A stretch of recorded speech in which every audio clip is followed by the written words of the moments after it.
Greetings, Scott here, known as Cantaloupe to some online, and I'm bringing a video to you today about a subject that's interesting to me. It might be interesting to you or someone you know. And that subject is marijuana, with emphasis on its mass production, commercial production, and I'm just going to jump right in. This will be a pretty short video, I think. So, a bit controversial, especially in the past. Obviously, it's been recently decriminalized for a large part here in California, but not everywhere in the U.S. or in the whole world. Many places it's been legal, completely legal for recreational use. I mean, just a little bit of background if you're not familiar. Amsterdam, the Netherlands, certain places it's always been legal, but that's not really the focus here. The focus is the controversy, and I'm going to weigh in on it with my official opinion for what it's worth. I do have experience. I'm not going to deny it. I've smoked pot, and I know what it's about, and I know I also know a little bit about economics. I've been a business owner, and I know about economic theory and commercial, um, you know, corporate business, and the effects of it, I guess, is what I'm trying to say on society. The ways in which commercial activity affect society in general. So, not to go on about that, but when you commercialize anything, whether it's farm crops or cannabis or something manufactured, a good or a service, when it becomes commercial, there's a couple of things that happen by definition. I want to mention this. The first thing that happens is a toxic effect. Now, hear me out. I'm not trying to bash commerce in every form. We obviously can't get rid of it, and it's beneficial as well. But there's a toxic side to it, and that is the random access nature of every form of commerce that you have ever seen. So, what do I mean by that? What is random access? Well, that is to say, if somebody shows up with money in their hand, that's the end of the discussion about whether they are qualified to use it, whether they have experience or wisdom needed to use it responsibly, whatever it is, whether it's a gun or a toaster or a joint, it makes no difference. Once it's commercially available, you're officially saying, if you can afford this thing, that's all we want, that's all we really care about anymore. So it becomes an amoral, agnostic kind of like morally laundering kind of thing, where you're possibly making something that requires a level of experience or responsibility, and you're saying, just whoever shows up can get it. So there's a problem there. Anyway, the other side of it is obviously convenience. Well, that's a good thing usually.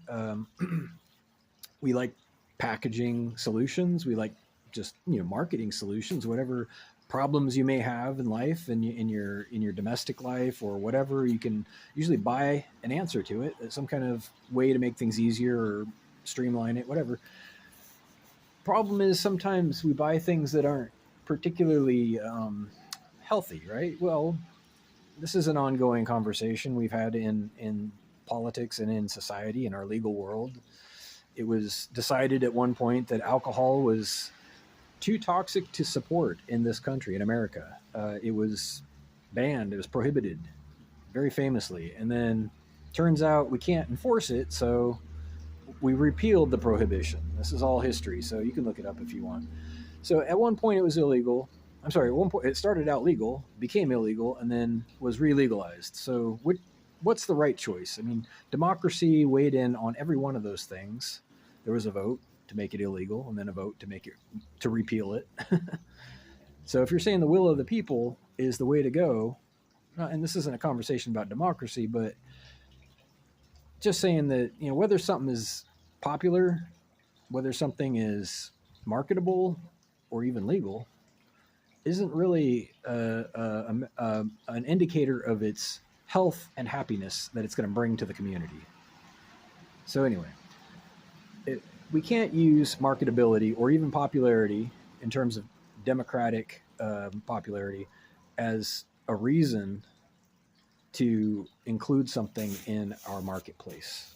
It takes something else. It takes a little bit of objective and unbiased oversight. And this is why certain things are still banned. Obviously, opiates, for a large part, without a prescription, all opiates are illegal for a very good reason. They're highly addictive, and there's things that are just unsupportably toxic on a long timeline. So, not to go on and on, but whether or not marijuana is one of these things, I don't think it is. But there's a but.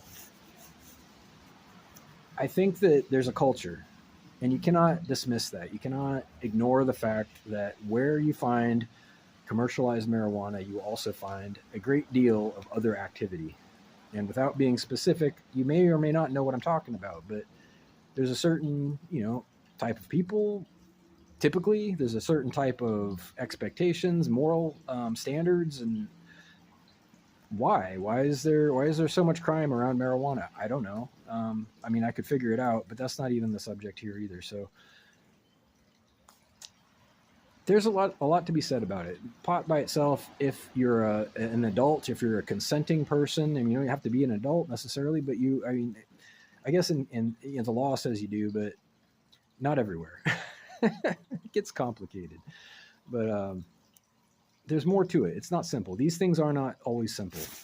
There's what we call indirect effects. There's secondary or tertiary effects. There's a climate. There's a culture around it, and you can't just ignore these things. You can't pretend that there is no culture about it. So anyway, my feeling about commercial marijuana is that on some scale, it's probably okay. I think beyond a point, it becomes problematic, and there's a symbiosis, which is another thing I want to mention. So when you're dealing with any kind of plant or life form that we interact with, there's a reciprocity, and this is underappreciated. People don't understand how pot changes you. It changes you as an individual, and it changes the whole species, and this is very interesting. Just like the cocoa plant changed Latin American people. The caffeine changes people. Everything changes people. Every life form that we depend on, there's a cause and effect reciprocity is what I call it. So we provide this plant, shelter and protection, and in exchange we get something back from it, and that's called symbiosis.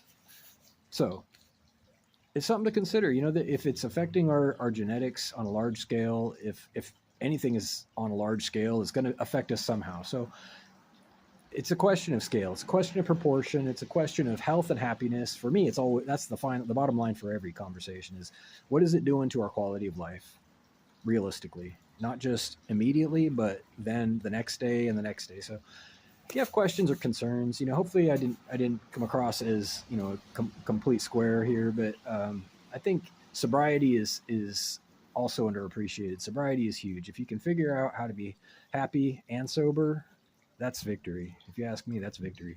So have a great day. whitehotrobot@gmail.com. Thank you.